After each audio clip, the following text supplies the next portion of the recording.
hommes, si ce n'est que Jésus. Jésus, pas Marie, pas Marie, pas Mahomet. Jésus.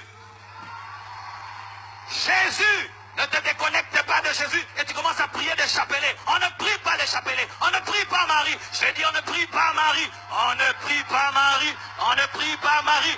Marie était une servante de Dieu comme tout le monde. Comme tout le monde. Oh, c'est la maman. Pourquoi tu te compliques avec des raccourcis? Il faut aller chez maman pour aller chez le fils. Mais Dieu t'a dit va directement chez le fils et toi tu te compliques la vie. Oui, si tu es fâché, je te parle. Il y a un problème maintenant dans les églises de réveil. On ne parle plus trop de l'idolâtrie. Bien-aimé, celui qui prie Marie est dans l'idolâtrie et tu es connecté à un cèpe pourri. Un cèpe pourri. Je ne crois pas à l'écuménisme. Il est le seul chemin. Le seul chemin. Le seul chemin. Jésus n'a jamais dit de prier sa mère. Donne-moi la main que je te parle. Je vous salue Marie, Mère de Dieu, priez pour nous pauvres pécheurs. Qui a parlé à Marie? Ce n'était pas un homme, c'était les anges. Est-ce que les anges peuvent dire à une femme, priez pour nous pauvres pécheurs? Est-ce que les anges sont des pécheurs? Si tu pries Marie, arrête de le faire. C'est Jésus le cèpe. Jésus dit, je suis le cèpe. Je ne suis pas ma mère. Je suis le cèpe. Je suis le cèpe. Pas ma mère. Pas ma mère. Pas ma mère. Prier Marie va t'amener en enfer. Je dis en enfer. Je dis en enfer. La Bible interdit de prier les morts. On ne prie pas les morts. On ne prie pas les morts. Elle est morte. Où c'est écrit dans la Bible qu'elle n'est pas morte, qu'elle a connu l'Assomption? C'est écrit où? C'est écrit où? Jésus est le cèpe. Lui seul donne la vie abondante. En dehors de lui, il y a point de vie. En dehors de lui, il y a point de vie. Même Marie avait besoin de croire à son fils pour être sauvée.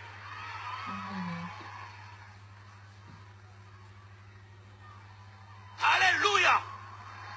Elle était dans la chambre haute, en train d'attendre le Saint-Esprit. Pourquoi? C'était une femme comme toutes les autres, mais qui avait trouvé grâce. Que veut dire grâce? Faveur imméritée. Jetez vos chapelets, jetez vos eaux bénites, jetez vos chapelets, jetez vos eaux bénites, jetez-les, jetez ça, jetez, jetez.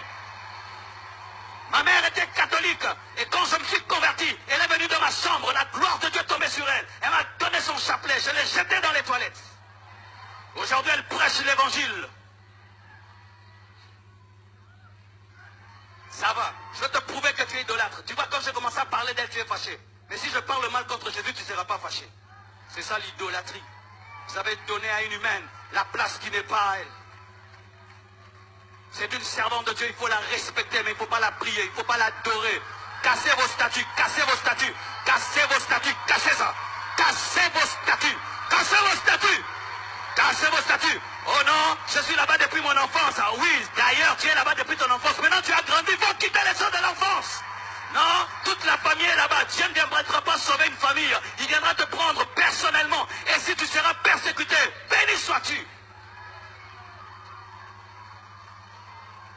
Jésus est le chemin, la vérité et la vie. Celui qui est mort, celui qui est ressuscité, celui qui a inscrit ton nom dans le livre de vie, celui qui a versé son sang, pas sa mère, pas sa mère, pas sa mère.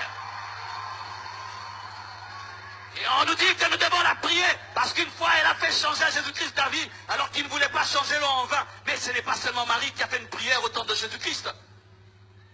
Beaucoup ont fait, même Bartimée a fait une prière. Alors il faut prier Bartimée quand tu as un problème de yeux. Il faut prier Jairus quand tu as un problème avec tes enfants. Non, elle a été exaucée, mais plusieurs ont été exaucés au temps de Jésus-Christ. Il faut prier la belle-mère de Pierre quand tu as la fièvre. Arrêtez cela, mes frères. Arrêtez cela. Je sais que je t'énerve et je te trouble. Moi aussi j'étais comme toi. J'étais comme toi, mais j'étais un païen là-bas. Pourquoi? C'est seulement la sève qui transforme. C'est pourquoi tu vas à l'église, tu n'es pas changé. Tu n'es pas changé. Pourquoi? Tu es déconnecté et il n'y a pas la sève qui entre en toi. Tu pries là-bas, mais qu'est-ce que tu fais? Tu es païen allant à l'église.